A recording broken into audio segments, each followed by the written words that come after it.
Lembrando, Esaú ele vai dar pouco caso naquilo que ele tinha, naquilo que Deus deu, naquilo que Deus reservou para ele. E ele vai vender por um prato de lentilha. Quantas pessoas não têm vendido a sua chamada por coisas bobas? Olha que um prato de lentilha naquela época não era tão baratinho como as pessoas imaginam. E hoje em dia as pessoas estão vendendo mais barato que um prato de lentilha.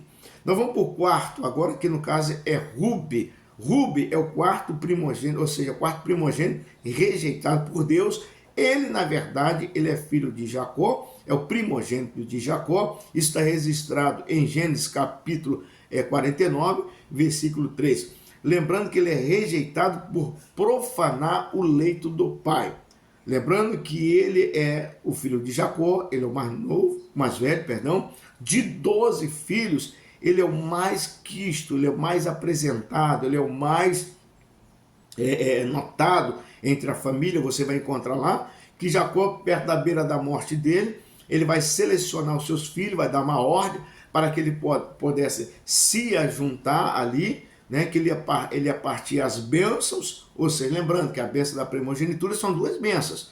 Tem a bênção normal que o pai dava, e tinha ainda uma parte extra, por ele ser até então um consagrado de Deus, escolhido de Deus. Então as pessoas estavam acreditando nisso. Foi uma grande festa nesse grande dia. Então lá está Rubi, né? E todo mundo vai assim, poxa, lá está Rubi, Rubi merece, Rubi é o mais visto, Rubi ele tem um bom caráter no meio da família. Então todo mundo esperava isso. Mas para surpresa de todos, Jacó vai chamar Rubi. Imagina só ele arrumando a roupa dele, a posição dele, e tá todo mundo de longe e fala assim, ó, tu merece, hein? Tu é o cara mesmo, tu merece. E daqui a pouco Jacó começa a trazer à tona aquilo que estava escondido, porque até então naquela época não tinha um WhatsApp, não tinha Face, não tinha Instagram, não tinha Twitter, não tinha nada de rede social. Mas o Espírito Santo, ele sempre esteve ativo, e muitas pessoas acham que o Espírito Santo não está ativo, que Deus está cochilando, que Deus está tirando um cochilo. Não, Deus vê tudo. E Deus vai revelar o que a Jacó? Vai revelar a Jacó que o filho dele realmente era como fosse um rio. Ele tinha exemplo, tinha vigor, mas completamente ele não controlava, ou seja, o seu impulso.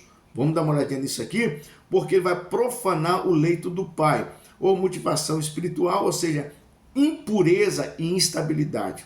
Jacó vai dizer assim, olha, tu não vai ter herança, porque você subiste a minha cama. Em outras palavras, tu deitaste com a minha mulher. O mais impressionante e absurdo, que era para ser uma festa, foi um caos, porque a mulher com quem ele se deita é uma das mulheres de Jacó, e uma dessas mulheres que ele vai se deitar lá é a mãe de dois irmãos dele que está naquela sala. Então a máscara caiu por completo. Você pode observar isso depois lá no texto, que a máscara de Rubi, ela vai cair por completo. A impureza, ela quebra o legado espiritual. Meu irmão, pode pular, sapatear, rabo de arraia, voadora, salto mortal, bananeira de um pé só. Mas se tiver impureza, você vai quebrar esse legado espiritual. Quantas pessoas não caíram? Quantas pessoas não se arrebentaram espiritualmente? Mas antigamente pregavam, cantavam, tocavam, fazia barbaridade, não é isso? Quem não governa os seus impulsos, perde o governo da bênção. Então, tem que controlar o impulso. Tem pessoas que não conseguem controlar esse impulso, ou seja, pode ser homem de Deus, mulher de Deus, pode ser dotado de unção até o pé, mas tem um impulso ali que ele tem que controlar. Ele tem que controlar isso. Quando a Bíblia vai falar que nós somos o sal da terra, ele está falando que nós somos em equilíbrio. Tem pessoas que ele não sabe ter equilíbrio, ou seja, espiritual. Uma hora ele está e uma hora ele não está. Uma hora ele está, uma hora ele não está. Ou seja, Rubi era como água. Deus não precisa de nenhum primogênito como água. Deus precisa que alguém seja como rocha. Porque a água, ela é em movimento, uma hora ela não consegue ficar parada, e quando ela fica parada, ela cria limo, ela cria bactéria, e Deus não quer ninguém parado também. Ou seja, mas precisa ser uma rocha e não uma água em movimento. que as pessoas imaginam. Agora nós vamos para o segundo, ou perdão, nós vamos para o quinto. No caso, quinto, que é Manassés, o primogênito de José. Isso vai estar registrado em Gênesis capítulo 48, versículo 17, que Deus vai rejeitar, ou seja, em favor de Efraim. Por que Deus faz isso? Quando chegou na hora de ser abençoado, José vai trazer os seus dois filhos, ou seja, Manassés e Efraim, e vai botar na direção de Jacó. Só que na hora de abençoar, se você olhar para a minha mão aqui, ó, aqui está Manassés e aqui está Efraim. Só que na hora de seguir o padrão humano, tá lembra? Que a primogenitura é padrão humano, cultural e também divino. E muitas das vezes Deus vai quebrar essa engrenagem, não para rejeitar ninguém, não. É simplesmente para seguir propósitos divinos. Deus não segue padrão humano. Então a mão de Jacó tinha que fazer isso, ele tinha que vir para a cabeça de Manassés, e a mão esquerda tinha que vir para a cabeça de Efraim, mas na presença de todo e na presença do governador do Egito, que é José, a mão de Jacó vai para a cabeça, a mão direita de Jacó vai para a cabeça de Efraim, e a mão esquerda vai para a cabeça de Manassés.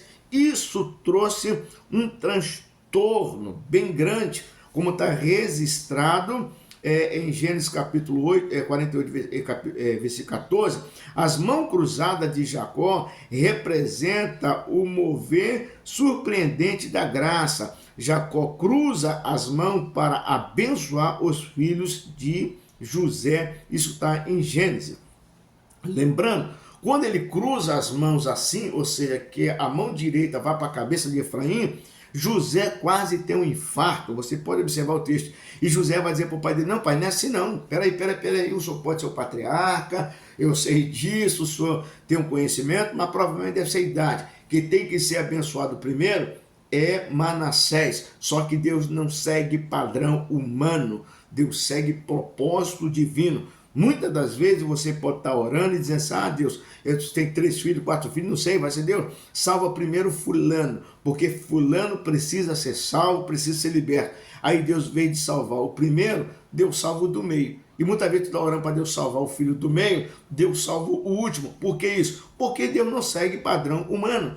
José achava que Deus ia seguir as regras, ou seja, os padrões do costume da época. José está preparando Manassés há tempo para receber aquilo, mas o propósito divino estava de olho justamente em Efraim. Lembrando, pela primeira vez tu vai ver que José não entendeu o propósito divino. Por que ele não entendeu? Porque ele achava que Deus ia seguir protocolos, e Deus não segue protocolo de ninguém. Chegamos no sexto, e o sexto até então Eliabe, o primogênito de José. Foi rejeitado, ou seja, quando Samuel pensou que ele seria rei. Por quê? Por causa do seu tamanho, por causa da sua estrutura.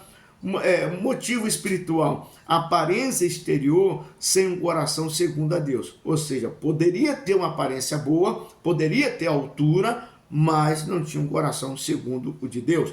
Deus não unge aparência, Deus unge caráter.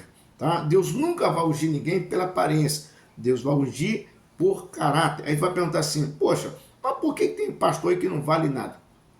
Por que tem missionários que não valem nada? Por que tem líderes que não valem nada? Porque foi ungido por homem.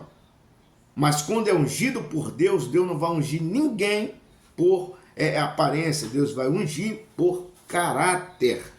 Entendeu?